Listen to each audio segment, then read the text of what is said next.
علی، اور یہ ہمارے ہاتھ میں فضائل درود ہے. یہی عقیدہ یہاں پر رسول اللہ کے بارے میں بیان کرتے ہیں. صفحہ اس کا 133 ہے.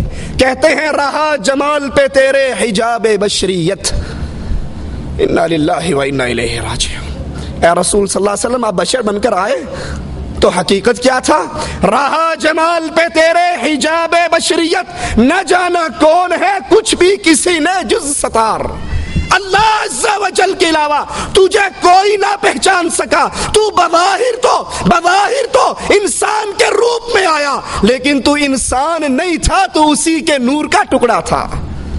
ایک مولوی صاحب لکھتے ہیں تذکرہ غوثیہ کے اندر کہ اللہ کے رسول صلی اللہ علیہ وسلم نے جبرائیل سے پوچھا وہی کہاں سے لاتے ہو؟ کہا سدرۃ المنتہا پہ کھڑا ہو جاتا ہوں، وہی آ جاتی ہے، لے کر آپ کے پاس آ جاتا ہوں. کہا کبھی دیکھا ہے وہی دینے والا کون ہے؟ کہا کدی ہمت پئی نہیں. کہا ہون جا کے کریں ویکھی کون تے بیٹھا ہے. یہ جبرائیل گئے، عرش پہ پہنچے، پردہ اٹھایا تو خود محمد رسول اللہ بیٹھ کر وہی کر رہے تھے.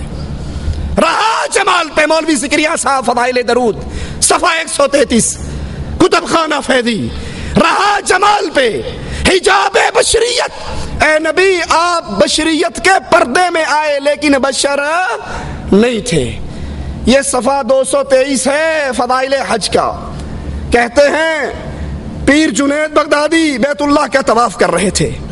ایک لڑکی نوجوان وہ بھی ساتھ طواف کر رہی تھی. طواف کرتے کرتے کہنے لگی جنید اللہ کا طواف کرتے ہو یا بیت اللہ کا طواف کرتے ہو؟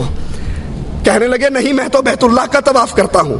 آسمان کی طرف منہ کر کے کہتی ہے اللہ یہ کیسے پتھر دل لوگ ہیں جو پتھروں کا طواف کرتے ہیں، میں تو تیرا طواف کرتی.